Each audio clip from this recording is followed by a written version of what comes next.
Hey there, it's Tim again on Wednesday evening.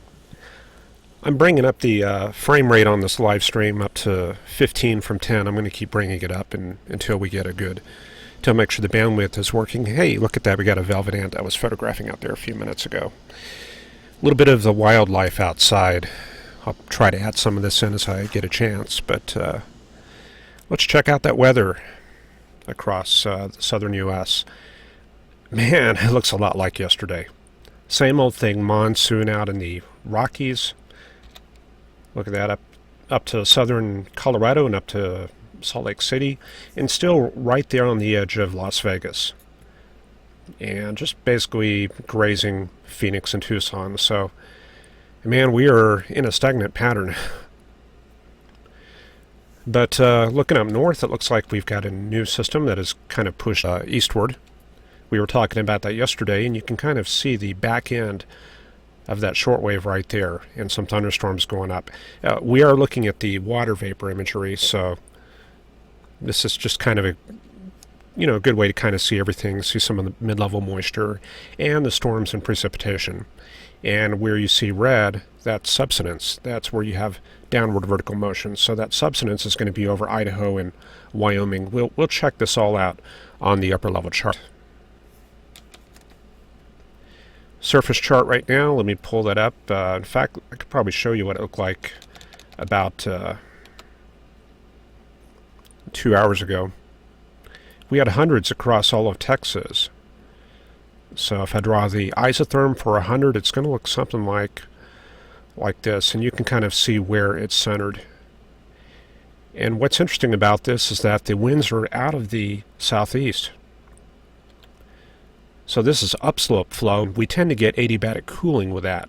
Normally in the spring and fall when we have hot weather, we see the opposite. We see downslope flow from west to east. So that gives you some idea of the heating we've got. A lot of this is going to be adiabatic warming from subsidence underneath the upper level high. But as far as dew points, we've got mostly mid to upper 60s. We're going to look at the soundings in a bit. So let's see, about 65, 100 over 65. So we'll just keep that in mind right there. Let's see, going back to the charts, where we were going to look at that hurricane. And there it is, Earl, coming on to the coast of Belize, and it's showing winds up to 75 miles an hour sustained. And I took the time to pull up the I tried to pull up Megidus. I'm not sure if that was working or not. Where's Megidus? There it is. Let's see if that's behaving. A lot of times when Megidus blanks out like this, you kind of have to move stuff around, and then it comes back. This was the highest resolution I was able to get off Megidus. You see how grainy it looks, especially up in the Yucatan? I think this is probably like 4 or 8 kilometer visible. And I went through the lists, and this is the highest resolution I could find south of like this line right here. So if you know of any other sources, please pass that along. I know the 1 kilometer imagery is out there. But, really it's no big deal because I was able to go over to the NASA MSFC site and kind of get the same thing. I mean, it's not ideal, but it's still pretty good. We can certainly use this on this production. And there's the hurricane. You can kind of see the spiral bands kind of like that. This is probably a little bit different from what you're used to seeing. This is visible imagery.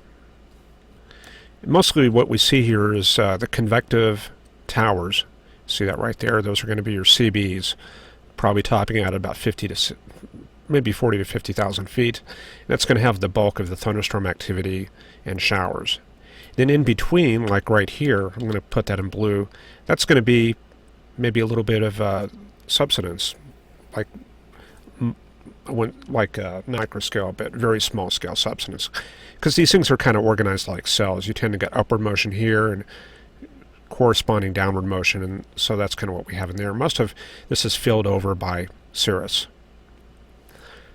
Okay, so you can see that the extent of the CB towers is not too great. In fact, we can kind of see under here some, I would say probably some fair skies. People down there could probably see a little bit of blue. What you're used to seeing is going to be the infrared that looks like this. So this is detecting cloud top temperature. And it gives a much more ominous view. It looks like it has a much larger extent. That's because the majority of what we're detecting here is cirrus. Like all of this is cirrus, all that is cirrus. But the towers, they really stand out even more because they're so cold. And we get this enhanced whitish, reddish shading wherever those are. So you can see that this is kind of loosely organized. It doesn't have that look of Katrina where it's just like solid red all spiraling in.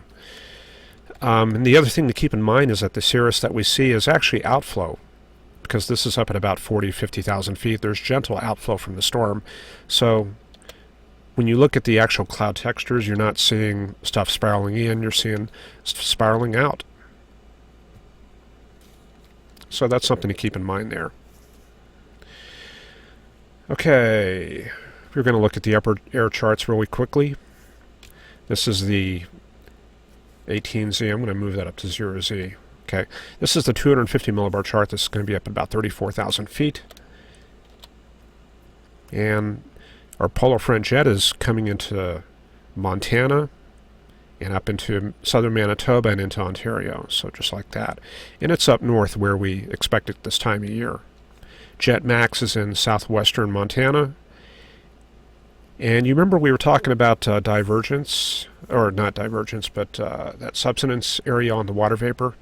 It's over Idaho and Montana, part of Wyoming. That's on the back side right there, so you can kind of see that right there. This is kind of corresponding to the left rear quadrant, which has subsidence, and also the back of that wave, which is also going to have some subsidence. What's this text message? Okay. So, aside from that system right there, ahead of it you can see this area ahead of the main wave. That's going to be your upward motion. So, if you actually want to draw that out, this isn't the ideal chart. I'm going to go to a different chart to show you that real quick, but we would probably put that short wave coming into western North Dakota and western South Dakota. And then other than that, we've got the high pressure aloft centered over, that'll be about Silver City to Deming, New Mexico, with a characteristic anticyclonic flow around that. So that's going to kind of correspond to where the stronger heat is going to be. And for looking at that system out over the northern U.S., I'm going to go to the CONUS and bring up 500 millibar vorticity. Hopefully our feed doesn't flake out. This is going to consume a little bit of bandwidth. The health is showing it's a little bit on the low side because I brought up the frame rates and everything is competing for bandwidth with Windstream. One of these days, if I pick up, a lot of viewers after I get this thing going and promote it and all that, I'm going to probably try to get a symmetric internet line in, and that'll help us do maybe fast 480 or 720. I may be able to bring up the frame width up to 24 or 30 later this week. I'm going to experiment with that and see what happens.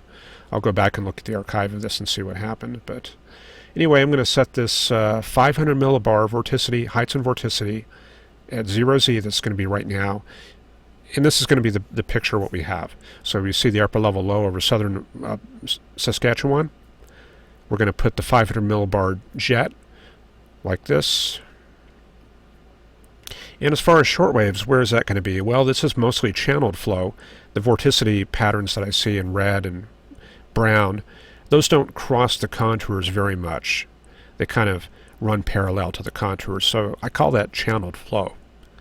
I can see maybe a little bit of a shortwave right there, which is coming in western North Dakota. But the bulk of any lift is probably going to be directly ahead of this stuff. So just ahead of this area of vorticity that you see right here. So I'm going to put that right there. And then if we're going to look for a right rear quadrant, we would be looking in this area on the back side. Of course, that's probably going to come through the Dakotas overnight and in the morning. Probably not going to do much. And besides, in this kind of curvature, this quadrant tends to be kind of indeterminate. All right, and looking south across Texas, you can see lost it right there, but that anticyclone is located over the hill country. So it stacks down from a 250 millibra high over Arizona and Deming, Silver City, down to this mid-level high over Texas. So basically this whole area is under subsidence, getting that warm weather there. All right, what else do I got? I did the water vapor, did the hurricane stuff. I think that's mostly it right there. I'm going to check, I'm going to start trying to look at the chat just to see if anything popped up.